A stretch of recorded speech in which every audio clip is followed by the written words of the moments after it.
Hey everyone, ready for another deep dive? This one's from my show, AI Codecast, and it's about this super cool thing called a randomized collection. Yeah, it's a pretty neat problem. Yeah, and it sounds kind of boring, right? Like a randomized collection, what's that? But trust me, it's way more interesting than it sounds. It really is. It's a classic problem, like one of those things that comes up a lot in computer science. So you have this collection of numbers, Right. right? And you need to be able to do three things with it. Yeah. You've got to be able to add new numbers, take some out, and pick a random number from the whole collection. Sounds simple enough. Yeah.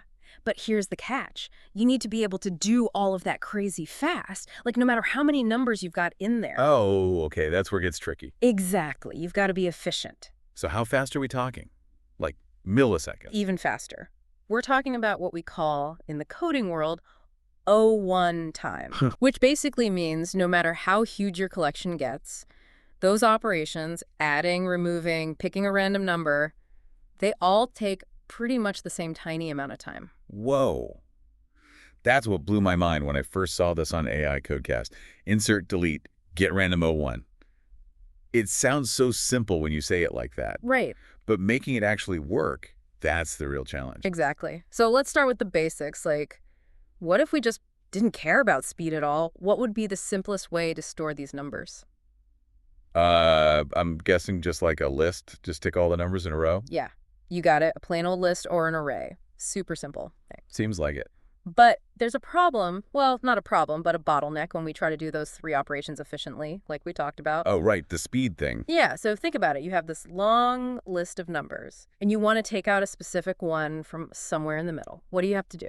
You'd have to move all the numbers after it Oh, over yeah. one space. Right. Exactly. You got to shift everything down. And the bigger the list, the more shifting you got to do. And that takes more and more time. You got it. It's definitely not O1, so a simple list is not going to cut it if we want to keep things blazing fast. We got to get a bit more clever with our approach. Okay, now I'm really intrigued. So what's the secret sauce? What's the magic trick to make this work in O1 time? Well, the key is combining the power of two different data structures. We use both a list AND, a hash map. Whoa, wait a minute. Now we're getting fancy. Two data structures. Tell me more. It's like this. Think of the list as our main storage container, like a big bucket holding all of our numbers, like marbles. Okay, got it. Big bucket of numbers. But now imagine you want to find a specific number in that bucket, and you want to do it super fast. That's where the hash map comes in. It's like a super efficient index for our bucket. Tells us exactly where each number is, even if we have duplicates. So it's like having a table of contents for our bucket of marbles. Perfect analogy, yeah. So the hash map, it stores the numbers themselves as keys, and then for each key, it holds the set of all the positions in the list where that number appears. So let me get this straight. If I have the number, say 5, and it's in my bucket at positions 2, 5, and 9, Right. then the hash map entry for 5 would have like 2, 5, 9. Exactly, you got it. And this combo, using both the list and the hash map, lets us do all of those operations, the insert, delete, get random, super duper efficiently. Okay, I'm starting to see the light here. Yeah. So walk me through how we would actually use this setup for each operation. Let's start with inserting a new number. That seems pretty straightforward, right? It is. It is. First, you just add that new number to the end of our list. We're just tacking it on, no shifting needed, so it's super fast. That's our constant time, that O1 we're after. Makes sense. Just toss it in the bucket. But what about the hash map? We got to update that too, right? Ugh, good catch. You're absolutely right. We can't forget about our index. So we check if the number is already in the hash map. If it is, we just add the new position to the set of positions. So if we added another 5 to our bucket, and our bucket now has, say, 10 marbles, Okay. Yeah. we'd update the hash map entry to 2, 5, 9, 10. You got it. Perfect. And if it's a brand new number, we just create a new entry in the hash map with that number and a new set containing just that one position. All right, so insertion is pretty smooth, but I have a feeling removing a number is going to be a bit trickier, especially with those duplicates. How do we make sure we're removing the right one and still keeping things super fast? That's where things get really interesting. Ooh, a cliffhanger. And that's where we'll leave it for part 1 of our deep dive. Okay, welcome back to part 2 of our deep dive. Last time we were talking about how to remove a number from our randomized collection, especially when there might be, more than one of the same number. And I think we left off with how do we do that and still keep it super fast, that O1 thing?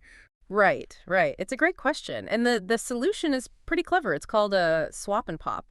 But before we jump into that, like, what do you think is the main problem with just removing a number from from the middle of a list. Let me think.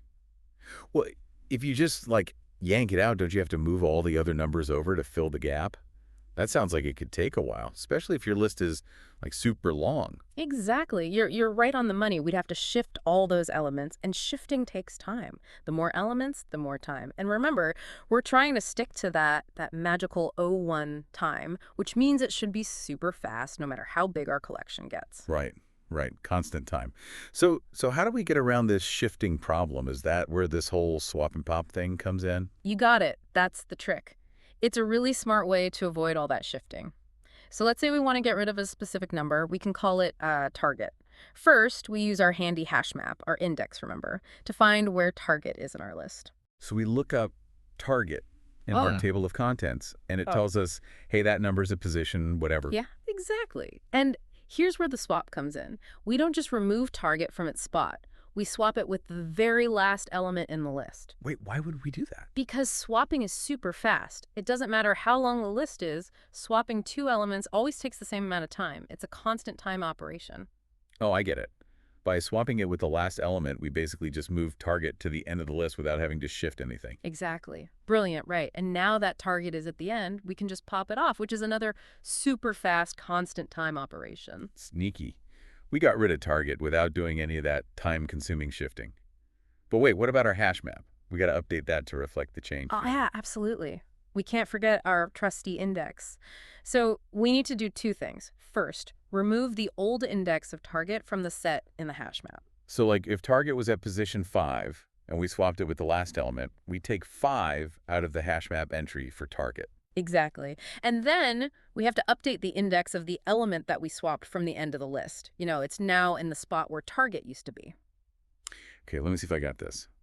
Let's say the element we swapped from the end was 7, and it was at position 10.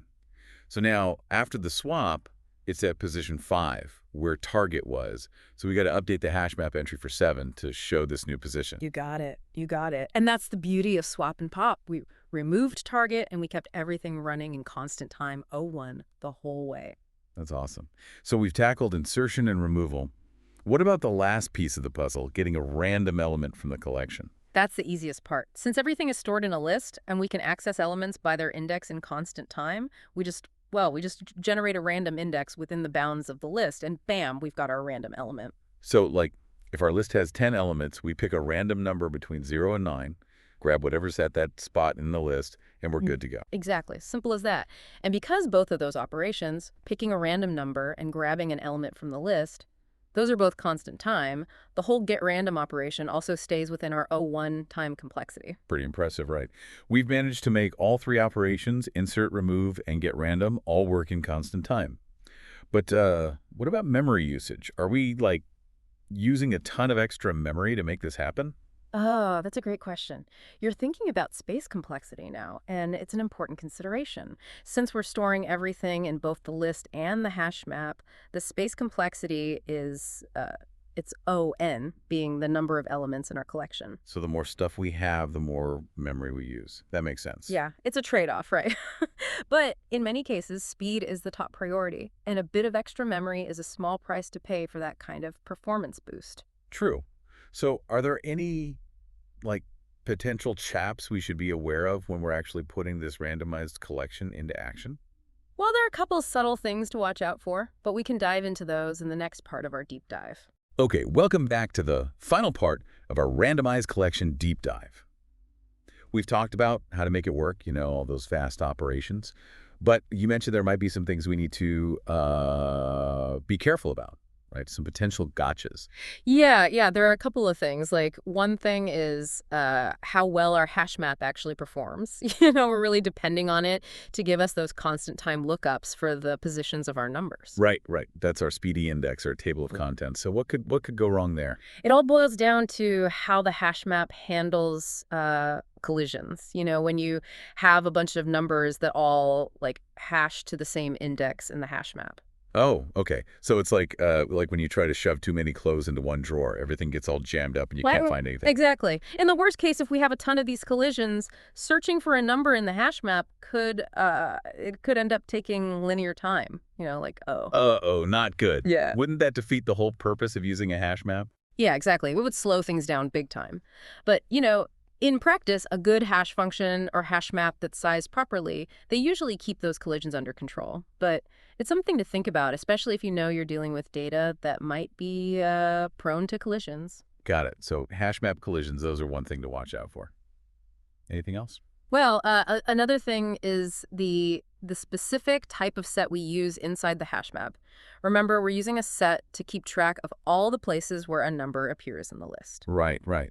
Because a number can show up multiple times, so we need to, like, store all of its locations. Exactly. And the type of set we pick can actually affect how efficient our whole randomized collection is. Like some languages have different types of sets with different performance characteristics. Okay, Yeah. so, uh, like what? What kind of sets are we talking about? Well, a common one is a hash set, which is usually implemented using a hash table. It's a good choice because it's usually super fast for most operations, like adding and removing elements. Constant time, that O1 we love. So using a hash set keeps everything zippy. Yep, exactly.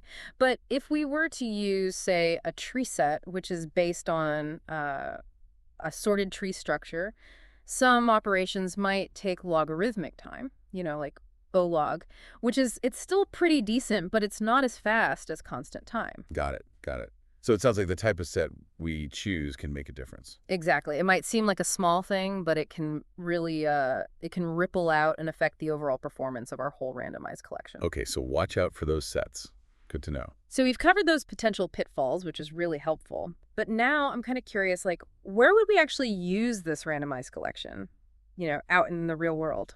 Well, it's really useful anytime you've got a situation where you need to manage a collection of things that's constantly changing. Yeah. Where you need to add and remove things all the time and also grab random elements quickly. Okay, can you give me, like, a concrete example? Sure. Imagine you're building an online game, right? Yeah. And you've got thousands of players connecting and disconnecting all the time. Wow, yeah. And you need to keep track of everyone who's online, who's not. The randomized collection would be perfect for that. Oh, I see. So you could use it to, like, store the list of active players. Exactly. You could add new players as they join, remove them when they log off, and even randomly pick players for, like matchmaking or special events. And because the randomized collection is so efficient, it could handle all of that without breaking a sweat. That's really cool. So, like, anytime you need to work with data that's constantly changing and you need to do it super fast, the randomized collection could be the answer. You got it. It's all about, picking the right tool for the job. And the key takeaway here, I think, is that the ideas behind the randomized collection, like using a combination of different data structures to make things work efficiently, those ideas can be applied to all sorts of problems. That's awesome. It's like, it's not just about memorizing a specific data structure. It's about understanding the bigger picture. Yeah. And then you can use those ideas to solve all sorts of interesting problems. I love it. So any final words of wisdom for our listeners before we wrap up? Well, don't just take our word for it. Try it out yourself, explore different ways to solve this problem. Could you use a different combination of data structures? Maybe try using a list instead of a set inside the hash map. How would that change things? Don't be afraid to experiment. That's how you really learn. That's a great challenge. And on that note, we'll bring this deep dive to a close. Thanks for joining us on this journey into the world of the randomized collection. It's been fun. Keep coding, keep learning, and we'll catch you next time.